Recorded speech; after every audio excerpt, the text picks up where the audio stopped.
त्यांना पोलिसांनी अटक केली। आज सुद्धा त्यांच्यावरती खटले चालू आहेत, ते जेलमध्ये सडत आहेत।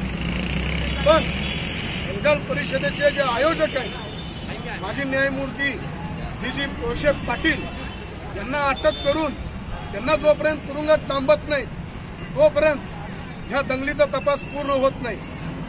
वास्तविक यावर्षी 31 डिसेंबरला या एल्गार परिषदेची परवानगी मागितली होती, पण शासनाने भवानी जय शिवाजी, हिंदू धर्म की हिंदू धर्म की हिंदू धर्म की हिंदू धर्म की जिसका खून न डोले खून नहीं वो पानी है, जिसका खून न डोले खून नहीं वो पानी है, खून न डोले खून नहीं वो पानी है, जिस हिंदू का खून न डोले खून नहीं वो पानी है। मुर्दाबाद मुर्दाबाद सरकार शर्जील मुर्दाबाद मुर्दाबाद मुर्दाबाद सरकार शर्जील मुर्दाबाद मुर्दाबाद सरकार शर्जील मुर्दाबाद मुर्दाबाद मुर्दाबाद सरकार शर्जील मुर्दाबाद मुर्दाबाद मुर्दाबाद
हिंदू धर्म की मुर्दाबाद मुर्दाबाद मुर्दाबाद मुर्दाबाद एल्गार परिषद मुर्दाबाद एल्गार परिषद मुर्दाबाद मुर्दाबाद 2017 रोजी पुणे येथे झालेली एल्गार परिषद आणि त्याच्यानंतर 1 जानेवारीला महाराष्ट्रामध्ये उसळलेली कोरेगाव भीमा दंगल याच्यामध्ये कुठेतरी कनेक्शन आहे असे आम्ही वारंवार आरोप करत होतो। एल्गार परिषदेमध्ये सहभागी असलेल्या अनेक वक्त्यांवरती गुन्हे दाखल झाले। पुणे ग्रामीण पोलीस, पुणे पोलीस आणि NIA यांनी गुन्हे दाखल करून त्यांना आतमध्ये जेलमध्ये टाकलेलं आहे। त्यांची चौकशी सुद्धा सुरू आहे।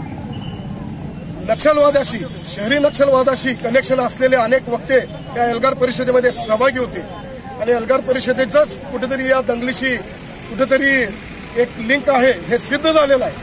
असं असताना सुद्धा यावर्षी एल्गार परिषदेला परवानगी देण्यात आली।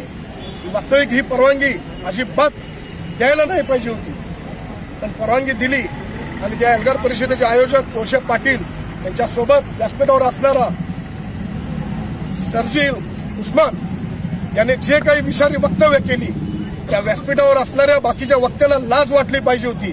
समोर उपस्थित असणाऱ्या हिंदू समाजापैकी जे कोणी असेल त्यांना लाज वाटली पाहिजे होती, कारण त्यांनी हिंदू समाजाबद्दल सडलेला हिंदू समाज अशी वक्तव्य केली।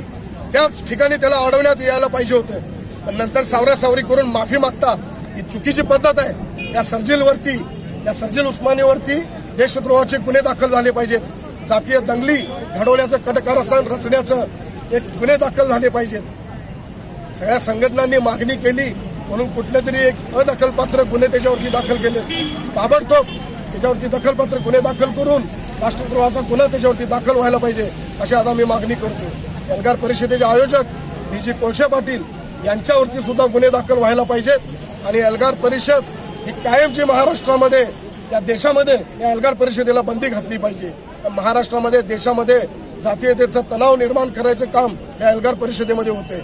आज शर्जील उस्मानी याने एक उदाहरण दिलं, अरे पण तुम्हाला एक आसिफा दिसते, एक रोहित निमोला दिसतो, एक इखलास दिसतो, त्याच्यासाठी संपूर्ण देशभर दंगल निर्माण करता, दंगली घडवता। पण लक्षात ठेवा, त्या प्रियंका रेड्डीवरती बलात्कार झाला त्यावेळी एक जण बोलायला तयार नाही. त्या प्रशांत पुजारी गोरक्षकाचा खून झाला, खेचून मॉब लिंचिंग करून मारून टाकलं, त्याच्याबद्दल बोलायला तयार नाही. दिल्लीमध्ये दंगल झाली, अंकित शर्माला ठेचून मारलं, त्याच्याबद्दल कुठला कुणी पुरस्कार वापसी कार्यक्रम केला नाही, त्याचा साधा निषेध सुद्धा व्यक्त केला नाही. असल्या सगळ्यांवरती असला लाज वाटते यांची की हे आपल्या देशामध्ये जन्मलेली लोक आहेत. ज्यांच्यावरती असा मॉब लिंचिंगचा प्रकार झालाय तो 100% निषेधार्ह आहे. कायदेशीर त्याच्यावरती कारवाई होईल. पण तुम्ही बघताना तुमचा दृष्टिकोन फक्त जातीतून ठेवता, त्याचा आम्ही निषेध करतो. आज काय केलं आपण? आज काय केलं? आज शर्जील उस्मानी याचा आम्ही आज पुतळा इथं जोडे मारो आंदोलन कार्यक्रम घेतला. भविष्यात तो जिथे सापडेल त्याला जोडे मारायचा कार्यक्रम आम्ही